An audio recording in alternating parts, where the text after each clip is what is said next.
What is up, race fans? Chris Williams here. I'm kind of the publisher of this website. You don't hear from me a lot. I say kind of because I don't want to take too much credit. Connor Ferguson's the guy doing all the work behind the scenes. But I am the founder of this thing, and I want to be more active, getting more time in my life, and I'm a passionate racing fan. I prefer the dirt track stuff, but I watch everything. And week to week here, I'm going to be chiming in on the Always Race Day podcast feed and on our YouTube page and across social media, just giving some opinions about the world of motorsports, locally, nationally, internationally, everywhere.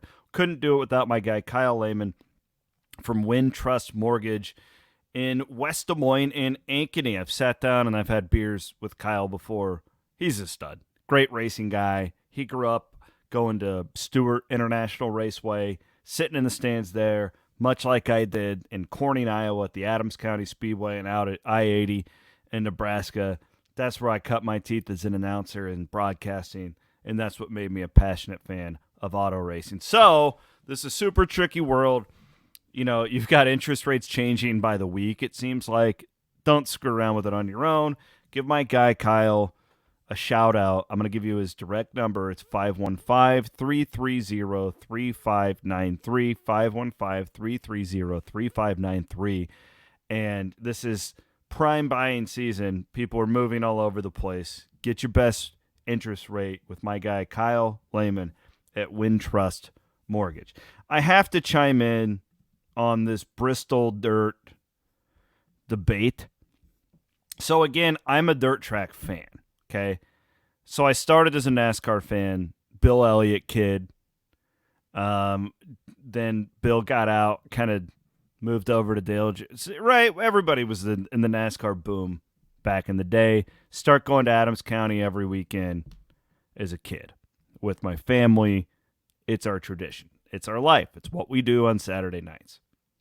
So when NASCAR makes the move to go to dirt, this is freaking awesome, right? I'm obsessed with this idea. One of the best ideas I've ever heard. In fact, I used to do a pre-race show out at Iowa Speedway way back in the day.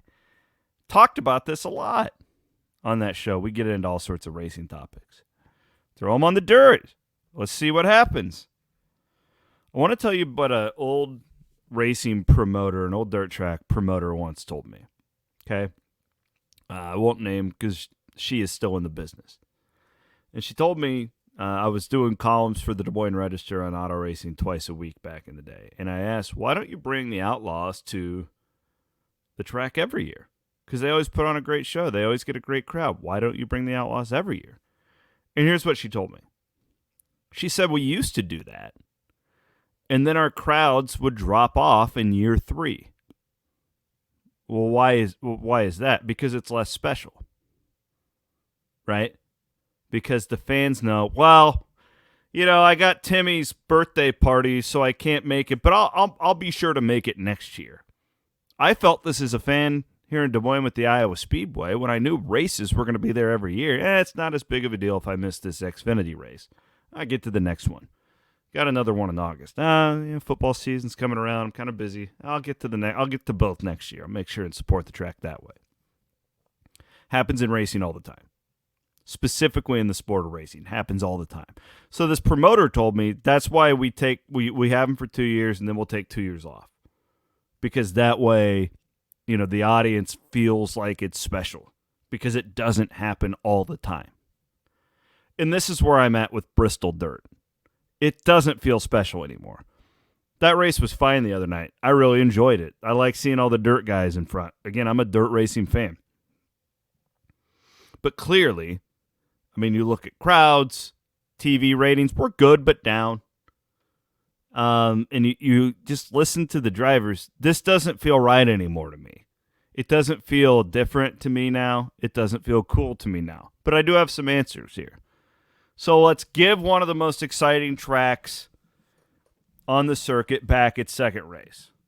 And let's eliminate a couple of the, pardon my French, shittier tracks that we don't really care to watch. Okay? And let's make dirt racing like we used to make road courses. Give them 2 a year. But we move them around. That's the key. And we're not going to throw dirt on North Wilkesboro. We're not going to throw dirt on Bristol. We're going to go to the premier dirt tracks in the United States of America. We're going to go to Knoxville. We're going to go to Eldora. We're going to move this thing around. Why would we do that, you say? Well, because there's not that many good dirt tracks that could support this, like Lowe's could.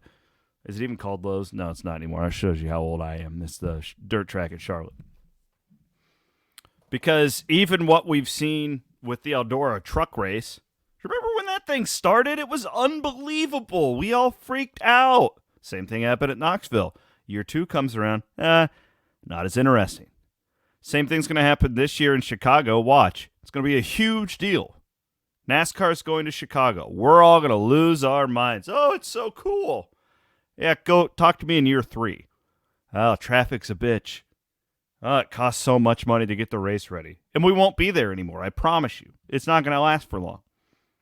But if you go every 4 years, it's really cool. It's a really big deal.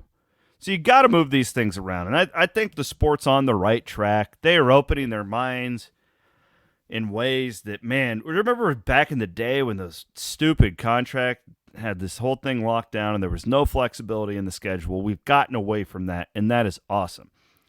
I don't know enough about these cars because you hear the drivers and people and they go, well, they're not dirt cars. And I respect that. It's a little different than a dirt late model watching that thing out there, right?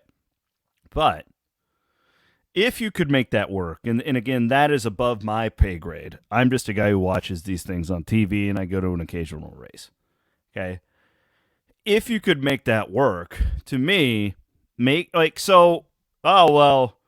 Chase Elliott and Tyler Reddick are great road racers, and if everybody else wants to catch up, they can work on their road racing. Why is dirt any different?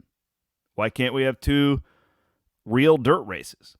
Sorry, Bristol's not a real dirt race. Right? Like, do you guys see where I'm going here?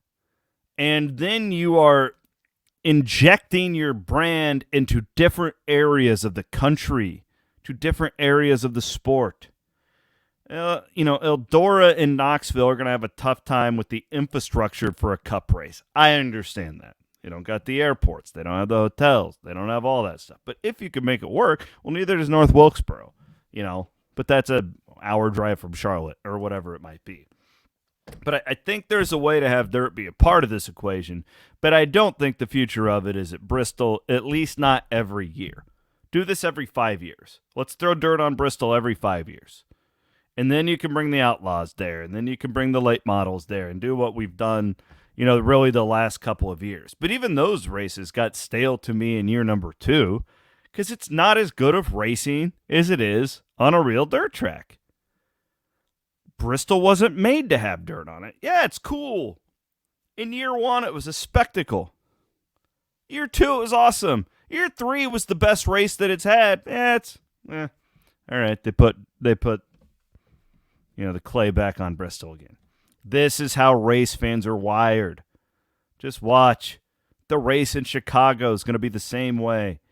Oh, we're trying to attract all of these young people who are into Drive to Survive, and they love Formula One, and they're probably going to go. Will they go the second year and spend that kind of money to see probably a below-average race? Probably not. Maybe. Maybe you're going to get some. Maybe you're going to grow the fan base. And that's why you do things 1 or 2 times, take a little break, and go back to it. That's what I'm trying to say. In this Bristol Dirt thing, if you do it every year, it's not special. You know what is special? It used to be every time you raced at Bristol, it was special because of the excitement that track produces. So again, it's kind of ass backwards to me that you're taking away one of the best races of the year to kind of roll the dice on this dirt thing.